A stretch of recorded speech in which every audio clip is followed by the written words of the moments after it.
Trump ஒரு வித்தியாசமான ரியாதுக்கு இம்முறை விஜயம் செய்திருக்கிறார். கடந்த 2017 ட்ரம்ப் ரியாதுக்கு வருகிற நேரத்தில் இருந்த ரியாத் இன்றைக்கு இல்லை, சற்று வித்தியாசமாகவும் வளர்ந்த ரியாதாகவும் இருக்கிறது என்று சொல்லக்கூடிய அல் ஜசீராவினுடைய கட்டுரையாளர்கள் தொடர்ந்து என்ன சொல்றாங்கன்னா, இதைத்தான் பட்டத்து இளவரசராக இருக்கக்கூடிய முகமது பின் சல்மானும் எதிர்பார்த்தார். அமெரிக்காவினுடைய அதிகாரிகள் என்கிற வட்டத்தில் வந்த பெண்கள் கூட தலைகளை மறைக்க வேண்டிய கட்டாயம் இருந்தது. ஆனால் இம்முறை அமெரிக்காவினுடைய பெண்கள் யாருமே எந்த ஒப்பந்தங்களிலும் தலைகளை மறைக்கவில்லை, அதற்கு அவர்களுக்கு பூரண சுதந்திரம் கொடுக்கப்பட்டிருந்தது என்கிற ஒரு செய்தியை அவர்கள் இன்றைக்கு குறிப்பாக கோடிட்டு காட்டியிருப்பதை நம்ம அவதானிக்க முடிகிறது. ஒட்டுமொத்தமாக சவுதிக்கும் அமெரிக்காவுக்கும் இடையில 600 பில்லியன் US டாலர்கள் அளவுக்குண்டான ஒப்பந்தம் கையெழுத்தாகி இருக்கிறது. இது ஏற்கனவே சவுதி அறிவிச்சதுதான், 600 பில்லியனுக்கு பிசினஸ் பண்ண போறோம்னு சொல்லியிருந்தாங்க. சவுதி அரேபியா இஸ்ரேலுடனான உறவுகளை இயல்பாக்கும் என்று நாங்கள் நம்புகிறோம் என்று சொல்லி இருக்கிறார்.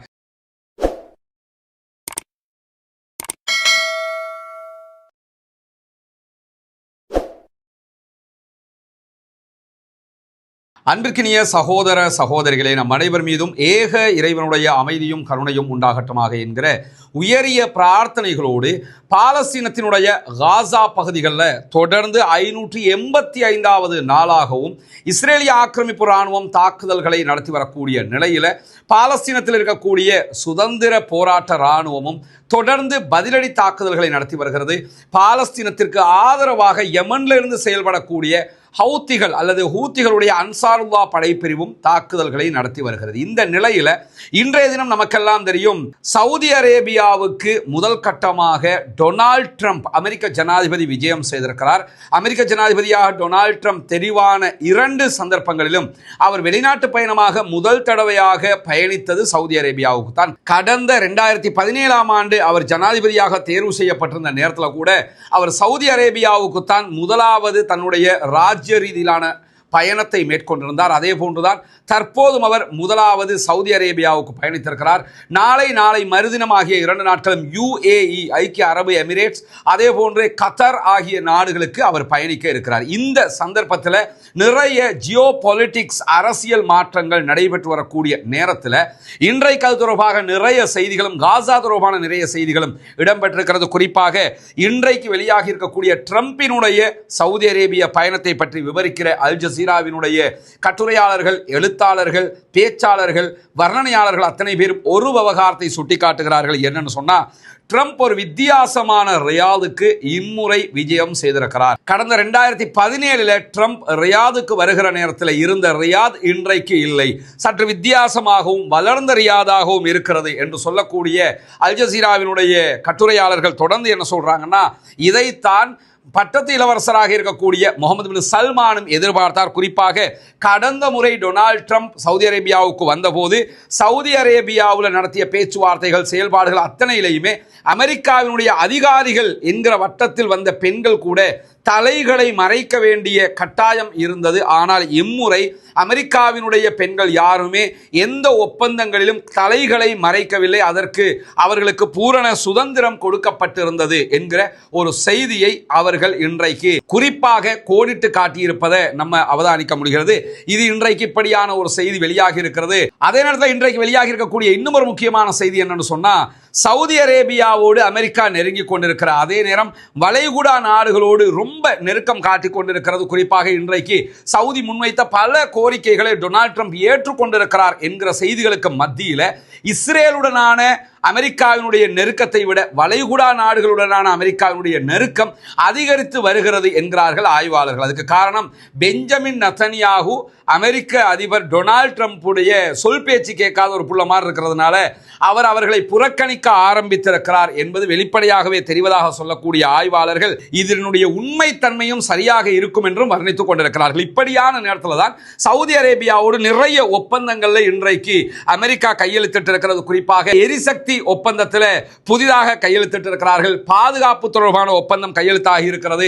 சுரங்கங்கள் அதே போன்று கனிம வளங்களை அகழ்வது தொடர்பான ஒப்பந்தங்களில் கையெழுத்திருக்க. சவுதி அரேபியாவில் நிறைய கனிமங்கள் இருக்கிறது. அதை எடுப்பதற்கான ஒப்பந்தத்திலையும் அவர் கையெழுத்திட்டிருக்கிறது மட்டுமல்லாமல் நீதித்துறை மற்றும் சட்ட அமலாக்கம் தொடர்பான அடுத்த கட்ட வரைமுறைகள் தொடர்பான ஒப்பந்தங்களிலும் அவர்கள் கையெழுத்திட்டிருக்கிறார்கள். அதே போன்று விண்வெளி கண்காணிப்பு ஆகிய விவகாரங்களிலும் தொழில்நுட்ப ரீதியாகவும் கையெழுத்துக்கள் பரிமாறப்பட்டிருக்கின்றன என்கிற செய்திகள் வெளியாக இருக்கிறது. காரணம் என்னன்னா, சவுதி அரேபியா அடுத்த கட்டமாக ஓபன் ஏஐ நோக்கி நகர்ந்து கொண்டிருக்கிறாங்க. தொழில்நுட்பத்தில் எல்லை தாண்ட வேண்டும் என்று சவுதி அரேபியா நினைக்கிறது. அந்த அடிப்படையில் இந்த முதலீடுகள் எல்லாம் தேவைப்படுகிறது. இது தொடர்பான ஒப்பந்தங்கள் எட்டப்பட்டிருக்கிறது என்று சொல்லப்படக்கூடிய அதே நேரத்தில் சவுதி அரேபியாவினுடைய ஆயுத படைகளுடைய திறன்களை அதிகரிப்பது தொடர்பான ஆயுத ஒப்பந்தங்களும் கையெழுத்திட்டிருப்பதாக இதிலே பேசப்பட்டிருக்கக்கூடிய நேரத்தில் சவுதி அரேபியா பாதுகாப்பு தொடர்பாக கிட்டத்தட்ட 142 பில்லியன் யூஎஸ் டாலர்கள் பெறுமதியான ஒப்பந்தங்களில் கையெழுத்திட்டிருக்கிறார்கள். ஒட்டுமொத்தமாக சவுதிக்கும் அமெரிக்காவுக்கும் இடையில 600 பில்லியன் யூஎஸ் டாலர்கள் அளவுக்குண்டான ஒப்பந்தம் கையெழுத்தாகி இருக்கிறது. இது ஏற்கனவே சவுதி அறிவிச்சது தான் 600 பில்லியனுக்கு பிசினஸ் பண்ண போறோம்னு சொல்லியிருந்தாங்க. தற்போது அது ஒப்பந்தமாக மாறி இருக்கிறது. 600 பில்லியன்ங்கிறத நீங்க புரிஞ்சுக்கிறதுக்காக ஒன்று சொல்ல முடியும். என்னன்னா, காசாவில் தற்போது இஸ்ரேல் செய்திருக்கக்கூடிய அநியாயங்களுடைய உச்சம் இருக்குல்ல, இந்த அழிக்கப்பட்ட பகுதிகள், அந்த முழு அழிவையும் பார்த்தீங்கன்னு சொன்னால் அதை அத்தனையையும் மீண்டும் பழைய மாதிரி கட்டி எடுப்பதற்கு வெறுமனே 45 பில்லியன் யூஎஸ் டாலர்கள் தான் தேவைப்படுகிறது என்று சொல்லப்படுகிறது. ஆனால் சவுதி அரேபியா அமெரிக்காவோடு செய்து கொண்டிருக்கக்கூடிய இந்த ஒப்பந்தத்தில் 600 பில்லியன் அளவுக்கான ஒப்பந்தமாக அது மாறி இருக்கிறது. அப்போ ஒரு பில்லியன்னா எவ்வளவு, அதனுடைய பெருமதி என்ன என்கிறத ஒப்பிடுவதற்காகத்தான் இந்த செய்திகளை நம்ம உங்களுக்கு சொல்கிறோம். அதே நேரத்தில் கத்தார் நமக்கு தெரியும், ஒரு போயிங் ஜெட் விமானத்தை அமெரிக்க அதிபர் டொனால்ட் ட்ரம்ப்புக்கு அன்பளிப்பு செய்வதான செய்திகள் வெளியாகிறது. அது தொடர்பான மேலதிகமான ஒரு செய்தி வெளியாக இருக்கின்றன. கத்தார் கொடுக்கக்கூடிய இந்த போயிங் விமானம் என்பது அமெரிக்க அதிபர் எங்க பயணிச்சாலும் அவர் பயணிப்பதற்கு என்று சொல்லி ஏர்ஃபோர்ஸ் 1 என்கிற ஒரு தனியான விமானம் இருக்கிறது.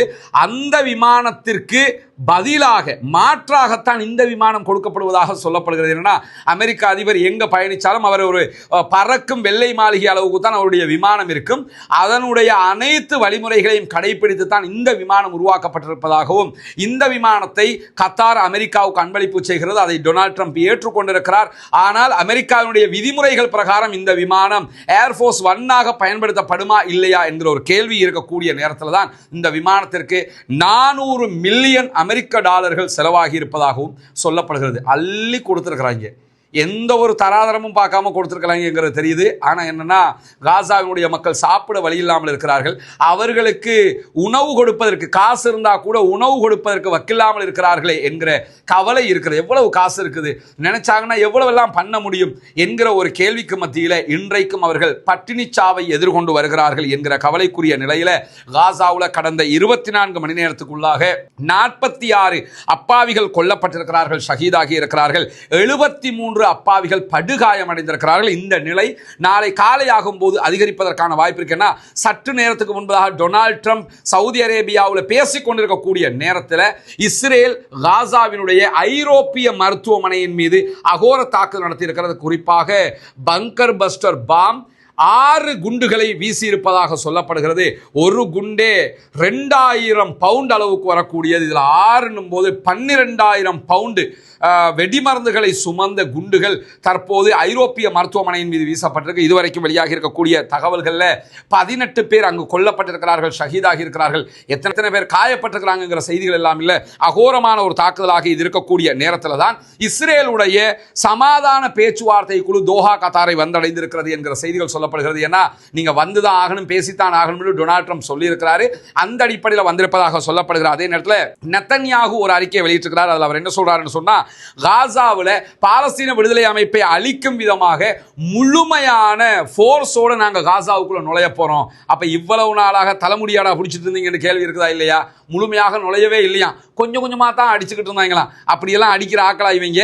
இவ்வளவு நாளா கிழிச்ச கிளி உலகத்துக்கே தெரியும் போது மீண்டும் முழுமையான போர்ஸோட நுழைய போறோம்ங்கிறாங்க. எப்படி வந்தாலும் எதிர்கொள்வோம் என்கிறது பாலஸ்தீன விடுதலை அமைப்பு என்கிற செய்திகளுக்கு மத்தியில் ட்ரம்பின் முடிவுகளை சமாளிப்பதை தவிர எங்களுக்கு வேறு வழியே இல்லை என்கிறார் இஸ்ரேலுடைய ஒரு முக்கியமான அதிகாரி என்கிறது அல் ஜசீரா. என்ன அவர் சொல்லக்கூடிய செய்தி என்று சொன்னா, ட்ரம்பை பொறுத்தவரையில அவர் கணிக்க முடியாத ஒரு ஜனாதிபதியாக இருக்கிறாருங்கிறாரு. அது இவங்களுக்கு இன்னைக்கு தான் புரிஞ்சிருக்குது. நம்ம 500 நாளா சொல்லிக்கிட்டு இருக்கிறோம்.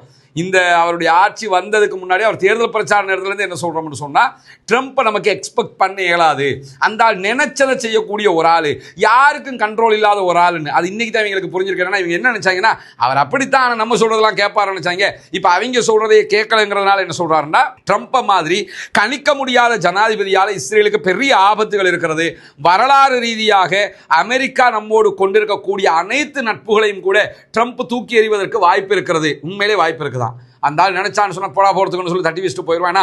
இது சவுதி அரேபியாவுக்கு வர்றாரு, கத்தாருக்கு வர்றாரு, யுஏக்கு வர்றாரு, அடுத்ததாக எப்பொழுதுமே இஸ்ரேலுக்கு போவாரு என்று இருக்கிற நிலையில அவர் இஸ்ரேல் பக்கம் திரும்பி கூட பார்க்கல. இன்றைக்கு சவுதி அரேபியாவில் அவர் ஆற்றிய உரையை பார்க்கும்போது இஸ்ரேல் வெறுக்கக்கூடிய பல செய்திகளையும் அவர் சொல்லியிருக்கிறார் என்பதையும் பார்க்க முடிகிற அதே நேரத்தில் இன்றைக்கு அவர் ஆற்றிய உரையில சொன்ன ஒரு முக்கியமான அம்சம்தான், சவுதி அரேபியா இஸ்ரேலுடனான உறவுகளை இயல்பாக்கும் என்று நாங்கள் நம்புகிறோம் என்று சொல்லி இருக்கிறார். இயல்பாக்கணும் என்று சொல்லல, இயல்பாக்கும் என்று நாங்கள் நம்புகிறோம்ங்கிறாரு. அவர் என்ன சொல்றாருன்னா, கடந்த முறை நான் ஜனாதிபதியாக இருக்கும்போது ஆப்ரஹாம் எக்ரிமெண்ட்டை கொண்டு வந்தேன். இந்த ஆப்ரஹாம் எக்ரிமெண்ட்ல ஏற்கனவே யுஏஇ இணைஞ்சிட்டாங்க. யுஏஇ இஸ்ரேலை தனி நாடாக அங்கீகரிச்சிருக்கிறாங்க, பஹ்ரைன் தனி நாடாக அங்கீகரிச்சிருக்கிறாங்க, மொரோக்கோ தனி நாடாக அங்கீகரிச்சிருக்கிறாங்க.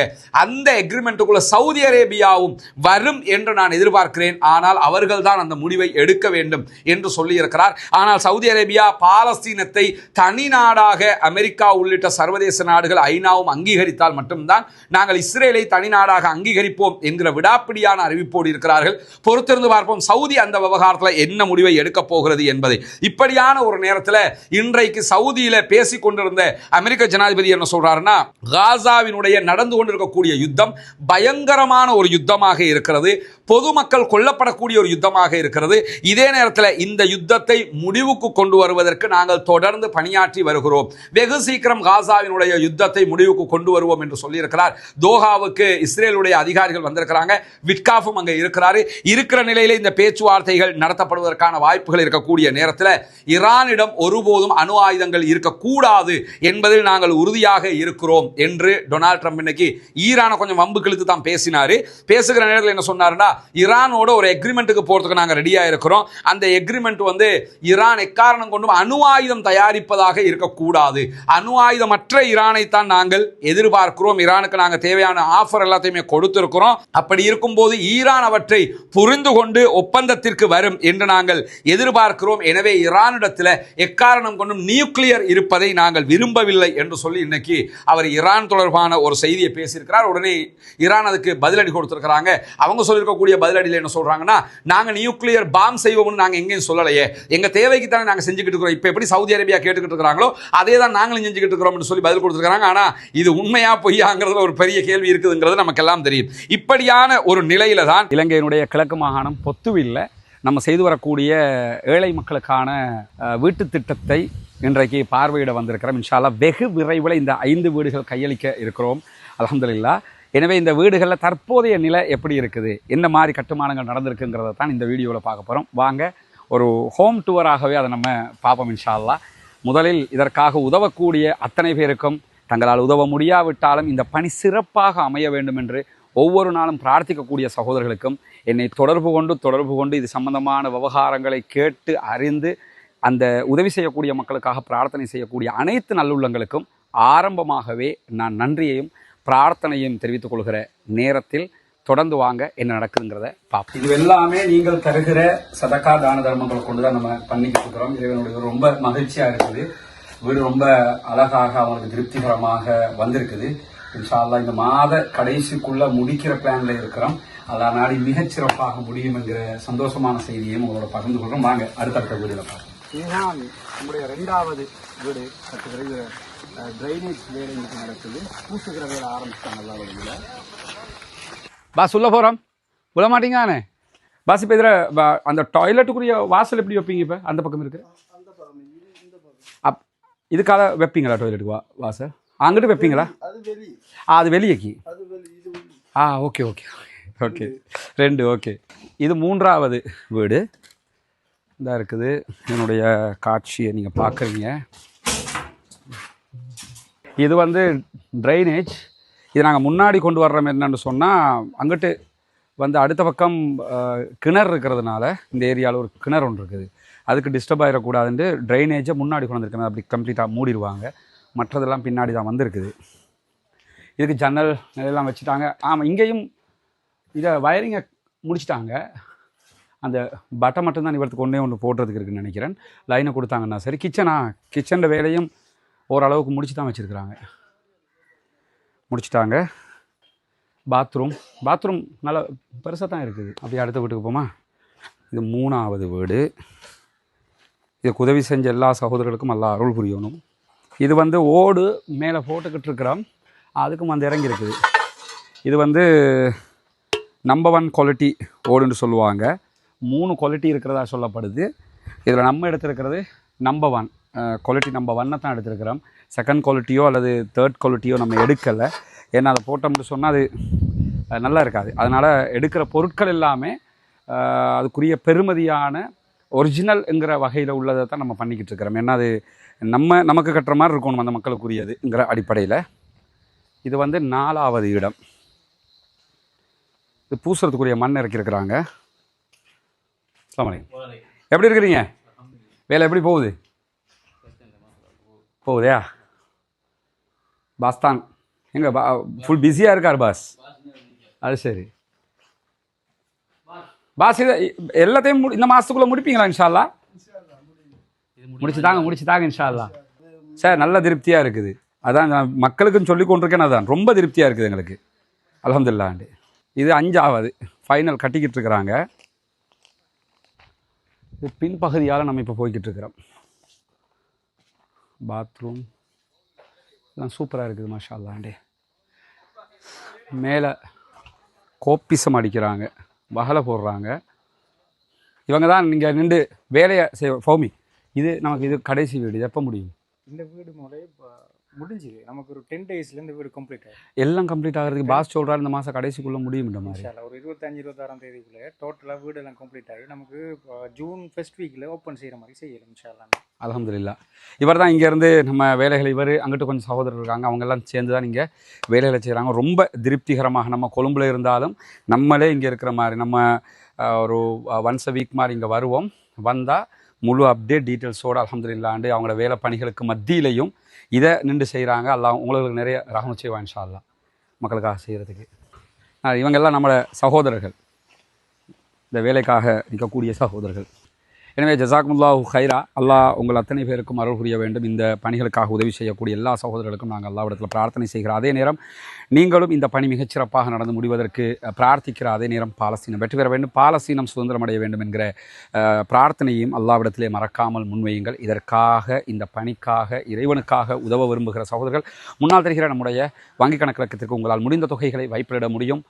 வெளிநாடுகளிலிருந்து வைப்பிலிடக்கூடியவர்கள் இதற்கு வைப்பிலிட முடியாத சந்தர்ப்பத்தில் அதில் தெரிகிற நம்முடைய தொலைபேசி மற்றும் வாட்ஸ்அப் பழக்கத்திற்கு தொடர்பு கொண்டு உங்களால் முடிந்த உதவிகளை வாரி வழங்குமாறு அன்பாக கேட்டுக்கொள்கிறோம். இந்த பணிகள் சிறப்பாக அமைவதற்கு பிரார்த்தனைகளில் சேர்த்துக்கொள்ள மறந்து விடாதீர்கள். இன்றைக்கு அவருடைய பேச்சில் என்ன சொல்றாருன்னா, சிரியா மீதான தடைகளை அமெரிக்கா கைவிடும் என்கிற ஒரு அறிவிப்பையும் அவர் விடுத்திருக்கிறாரு. சிரியாவில் தற்போது புதிய ஆட்சி வந்திருக்கிறது. இது துருக்கியினுடைய சப்போர்ட்டோடு இருக்கக்கூடிய ஆட்சி. இந்த நேரத்தில் சிரியா மேல நிறைய தடைகளை, பொருளாதார தடைகளை அமெரிக்கா விதித்திருக்கிறாங்க. இந்த தடைகளை எல்லாம் நாங்கள் கைவிடுவோம் என்று சொல்லியிருக்கிறார்கள். இது உண்மையிலே அரபு நாடுகளுக்கு கிடைத்த ஒரு வெற்றியாக பார்க்கப்படுகிறது. என்னன்னா, அரபு நாடுகளுடைய கோரிக்கை பிரகாரம் தான் இது நீக்கப்படுகிறது. என்னன்னா, சிரியாவினுடைய கை யார்கிட்ட இருந்ததுன்னா ஈரான்கிட்ட இருந்தது. இப்பொழுது அது மாறி துருக்கி கைக்கு போயிருக்கிறது. துருக்கிக்கு சப்போர்ட்டாக அரபு நாடுகள் இருக்கிறார்கள். எனவே தான் பேசி அமெரிக்காட்ட சொல்லி இந்த தடையெல்லாம் நீக்குங்க, இப்ப துருக்கிய கையில தானே இருக்குது, நாங்களாம் சப்போர்ட்டா தானே இருக்கிறோம் என்கிற விதமாக இந்த தடைகளை நீக்குவதாக சொல்லப்பட்டிருக்கிறது. நாளைய தினம் கத்தாரில் நடக்கக்கூடிய GCC மீட்டிங்ல சிரியாவினுடைய புதிய அதிபரும் கலந்து கொள்வதற்கான வாய்ப்பு இருக்கிறது என்கிற செய்திகளும் சொல்லப்படக்கூடிய நேரத்தில் தான் சற்று முன்னால் இஸ்ரேலை நோக்கி பயங்கரமான பாலிஸ்டிக் ஏவுகணை தாக்குதல்களை மீண்டும் நடத்தி இருக்கிறது ஹூதிகளுடைய இராணுவ பிரிவு என்கிற செய்திகள் வெளியாகி இருக்கு. அது தொடர்பான நிறைய வீடியோக்கள் அது அரபியா, அல் ஜசீரா போன்ற தொலைக்காட்சிகள் ஒளிபரப்பிக் கொண்டிருக்கிறார்கள். சமூக வலைதளங்களிலும் அது தொடர்பான வீடியோக்கள் வெளியாகி கொண்டிருக்கிறது. யமன்ல இருக்கக்கூடிய ஹூதிகள் நேரடியாக தாக்குதலை நடத்தி இருக்கிறார்கள் இஸ்ரேல் மீது. அது எந்த சந்தர்ப்பத்தில் சொன்னா, இன்னைக்கு அது அரபியா ஒரு வீடியோ வெளியிட்டிருக்கிறாங்க. டொனால்ட் ட்ரம்ப் என்ன பேசுறாருங்கிறத கவனிங்க, அந்த நேரத்தில் இஸ்ரேலில் என்ன நடக்குதுங்கிறத கவனிங்க அப்படின்னு சொல்லி தான் அவங்க வெளியிட்டிருக்கிறாங்க. அந்த வீடியோவில் என்ன சொல்லப்படுதுன்னா, டொனால்ட் ட்ரம்ப் பேசிக்கிட்டு இருக்கிறாரு, சவுதி அரேபியாவில் நாங்கள் ஹூத்திகள் மேலே 1100 அட்டாக்குகளை நடத்தி இருக்கிறோம், தாக்குதல்களை நடத்தி இருக்கிறோம், பிறகு ஒரு பேச்சுவார்த்தைக்கு வந்திருக்கிறோம் அப்படிங்கிற செய்திகளை சொல்றாரு. அவங்க கப்பல்கள் மேலெல்லாம் தாக்குதல் நடத்தினாங்கிற தன்னுடைய வீரதீர செயல்களை சொல்லி அந்த செய்திகளை பேசிக்கிட்டு இருக்கிறாரு. அந்த செய்திகளை பேசுகிற நேரத்தில் தான் இஸ்ரேல் மேல அவங்க தாக்குதல் நடத்துறாங்க. என்ன ஆச்சரியம்னா, இஸ்ரேல் மேல தாக்குதல் நடத்துவதற்கு அவர்கள் சவுதி அரேபியாவுடைய வான்பரப்பை தாண்டித்தான் அந்த தாக்குதலை நடத்த வேண்டும் என்கிற நிலையில இது ஏன் ஹைலைட்டட் ஆகுதுன்னா, சவுதி அரேபியாவில் அமெரிக்க அதிபர் இருக்கிறார், இருக்கும்போது அவருக்கு மேலாக அவர் இருக்கிற நேரத்தில் சவுதி அரேபியாவுடைய வான்பரப்பை பயன்படுத்தி இஸ்ரேல் மேலேயே அட்டாக் பண்ணி இருக்கிறாங்க. இஸ்ரேலில் மில்லியன் கணக்கான மக்கள் பங்கர்களுக்குள்ள ஓடுறாங்க, நிறைய பேர் படுகாயம் அடைந்திருக்கிறார்கள், அந்த ஓடி நெரிசல்ல படுகாயம் அடைந்திருக்கிறார்கள் என்கிற செய்திகள் வருகிற அதே நேரத்தில் இந்த தாக்குதலை நாங்க ரொம்ப நெருக்கத்தில் முறையடித்தோம் என்று இஸ்ரேல் சொல்லி இருந்தாலும் அது பொய்யான செய்தி என்று தற்போது வெளியாக இருக்குன்னா, அவருடைய பென்குரியன் விமான நிலையத்தை நோக்கி தான் அதைத்தானே அடிச்சுக்கிட்டு இருக்காங்க. விமான நிலையத்துக்கு அடிப்பமண்டு அடிக்கிறாங்க. பென்குரியன் விமான நிலையம் அட்டாக் பண்ணப்பட்டிருக்கிறது. பென்குரியன் விமான நிலையம் சற்று நேரமாக இழுத்து மூடப்பட்டிருக்கிறது. மீண்டும் மறு அறிவிப்பு வரைக்கும் விமான நிலையம் ஏர்போர்ட் மூடப்படும் என்கிற அறிவிப்பை இஸ்ரேல் அறிவித்திருக்கிறது. இப்படி ஒரு பயங்கரமான தாக்குதலை சற்று நேரத்துக்கு முன்பதாக அமெரிக்க அதிபர் சவுதியில் இருக்கும் போதே ஹூதிகள் நடத்தி இருப்பது மட்டுமல்லாமல், இன்றைக்கு ஐரோப்பிய மருத்துவமனை மேலே இஸ்ரேல் தாக்குதல் நடத்தியதா இல்லையா காசாவில், அந்த தாக்குதல் அவங்க என்ன சொல்றாங்கன்னா, அவர்களுடைய வாலா நியூஸ் ஏஜென்சி வெளியிட்டிருக்கக்கூடிய அறிக்கையில் என்ன சொல்லப்படுதுன்னு சொன்னா, 6 பயங்கரமான குண்டு தாக்குதல்கள் அங்கே நடத்தப்பட்டிருக்கிறது. அது பொதுமக்களை இலக்கு வச்சு நாங்க தாக்கலை அப்படிங்கிறாங்க. முழுக்க அங்க பொதுமக்கள் தான் இருக்கிறாங்க. மருத்துவமனையில் வேற யார் இருப்பா? மருத்துவமனைக்கு கீழே பாலஸ்தீன விடுதலை அமைப்பினுடைய பங்கர்கள் இருந்ததாகவும், அந்த பங்கர்களுக்குள்ளாக பாலஸ்தீன விடுதலை அமைப்பினுடைய இராணுவ பிரிவினுடைய தற்போதைய தலைவராக செயல்படக்கூடிய மேஜர் ஜெனரல் முகமது சின்வார் அவர்கள் அதற்குள் இருந்ததாகவும் சொல்லப்படுகிறது. முகமது சின்வாரை நாங்கள் கொன்றிருக்கிறோம் என்கிறது இஸ்ரேலிய ஆக்கிரமிப்பு இராணுவம். ஆனால் இது தொடர்பான அறிக்கைகளை வெளியிட்டிருக்கக்கூடிய பாலஸ்தீன விடுதலை அமைப்பு இதுவரைக்கும் முகமது சின்வார் அவர்கள் கொல்லப்பட்டது தொடர்பான எந்த செய்திகளையும் வெளியிடவில்லை. எனவே முகமது சின்வார் அவர்கள் கொல்லப்பட்டிருக்கிறாரா இல்லையா என்பது பாலஸ்தீன விடுதலை அமைப்பு சொல்லுகிற செய்தியை கொண்டுதான் நம்ம அறிஞ்சிக்க முடியும். முகமது சின்வார் அவர்களை பொறுத்தவரையில சின்வார் அவர்களுடைய சகோதரராக இருக்கிறாரு. அது மட்டுமல்லாம யஹியா மிஞ்சிய ஒரு யுத்த தந்திரம் கொண்டவராகவும் அறியப்படுகிறார். இவர் தான் ஒரு 10 ஆண்டுகளுக்கு முன்பதாக இஸ்ரேலுக்குள்ள புகுந்து அங்கிருக்கக்கூடிய இஸ்ரேலுடைய மிக முக்கியமான ஒரு தளபதியை கைது செய்து கொண்டு வந்தார். அந்த நேரத்தில் ரிலீஸ் செய்யப்பட்ட 1000க்கும் மேற்பட்ட பாலஸ்தீன மக்களில் ஒருவராகத்தான் யஹியா சின்வாரும் விடுதலை செய்யப்படுவார் 20 ஆண்டுகளுக்கு பிறகு இஸ்ரேலுடைய ஜெயிலில் இருந்து. அப்படியான ஒரு வீரதீர வரலாற்றை கொண்டவர் தான் முகமது சின்வார் அவர்கள். முகமது லைஃப் அவர்கள் கொல்லப்பட்டதற்கு பிறகு, ஷஹீதாக்கப்பட்டதற்கு பிறகு, அவர் தான் பாலஸ்தீன விடுதலை அமைப்பினுடைய இராணுவ பிரிவை நிறுவியவர். அவர் கொல்லப்பட்டு ஷஹீதாக்கப்பட்டதற்கு பிறகு அடுத்ததாக தளபதியாக முகமது சின்வார் அவர்கள் பொறுப்பேற்றிருந்தார்கள் என்கிற செய்திகள் வெளியாக இருந்த நேரத்தில் அவர் கொல்லப்பட்டிருந்தார். அவ்வளவுதான். அதற்கு பிறகு இன்னும் சின்வார் அவர்களுடைய சகோதரர் ஒருவர் அகமது என்கிற பெயரில் இருப்பதாக சொல்லப்படுகிறது. ஒன்றோ அவர் தலைமை பொறுப்பை ஏற்பதற்கான வாய்ப்பு இருக்கிறது, இல்லை என்றால் வேறு யாராவது எடுப்பதற்கான வாய்ப்பு இருக்கிறது. பொறுத்திருந்து பார்ப்போம். அவர் கொல்லப்பட்டிருக்கிறார் என்கிற செய்தியை இஸ்ரேல் தான் சொல்லி இருக்கிறாங்க. பாலஸ்தீன விடுதலை அமைப்போ பாலஸ்தீனத்தை சேர்ந்த எந்த ஊடகங்களும் இதுவரைக்கும் அது தொடர்பான செய்திகளை சொல்லல. ஆனா சவுதி அரேபியாவுடைய அல் அரபியாவும் இந்த செய்தியை சொல்லியிருக்கிறாங்க. அவங்களும் வாலா நியூஸ் ஏஜென்சி ஆதாரம் காட்டி தான் சொல்லியிருக்கிறாங்க. இது எல்லாமே இஸ்ரேலுடைய செய்திகளாக இருக்கிறது. முகமது சின்வார் அவர்கள் கொல்லப்பட்டார்கள் என்கிற செய்தி வந்தால் உடனுக்குடன் உங்களோடு பகிர்ந்து கொள்ள தயாராக இருக்கிறோம். பாலஸ்தீனம் வெற்றி பெற வேண்டும், பாலஸ்தீனம் சுதந்திரம் அடைய வேண்டும், பாலஸ்தீன மக்கள் நம்மை போன்ற நிம்மதியானவர்களாக மாற வேண்டும், உயர வேண்டும் என்கிற பிரார்த்தனைகளோடு பாலஸ்தீனத்தினுடைய இராணுவ பிரிவினுடைய வெற்றியை நோக்கிய பயணம் ஜெயிக்க வேண்டும் என்று தொடர்ந்து பிரார்த்தனை செய்யுங்கள். அதே நேரத்தில் பாலஸ்தீன மக்களுக்காக ஜனநாயக ரீதியாக குரல் கொடுக்க மறந்து விடாதீர்கள். தொடர்ந்தும் டொனால்ட் ட்ரம்ப் சவுதி அரேபியாவில் என்ன எல்லாம் செய்கிறாரு, அதே நேரத்தில் கத்தார் யுஏஇல போய் என்னவெல்லாம் பேசுகிறார், என்னவெல்லாம் செய்கிறார் என்பதை தினமும் அது தொடர்பான அப்டேட்டுகளோடு எதிர்பார்ப்போடு காத்து கொண்டிருங்கள். நம்ம அந்த செய்திகள் வருகிற போது ஒட்டுமொத்தமாக உங்களுக்கு அதனுடைய சாராம்சமாக மிக முக்கிய செய்திகளை கொண்டு வந்து தந்து கொண்டிருக்கிறோம். ரஸ்மினமயசி நியூஸ் மற்றும் ரஸ்மினமயசி டாக்ஸ் ஆகிய நம்முடைய 2 சேனல்களையும் சப்ஸ்கிரைப் செய்யாத சகோதரர்கள் சப்ஸ்கிரைப் செய்து இணைந்து கொள்ளுங்கள் என்கிற கோரிக்கையோடு முடித்துக் கொள்கிறேன். வாஹர் தஅவானா அல்ஹம்துலில்லாஹி ரப்பில் ஆலமீன்.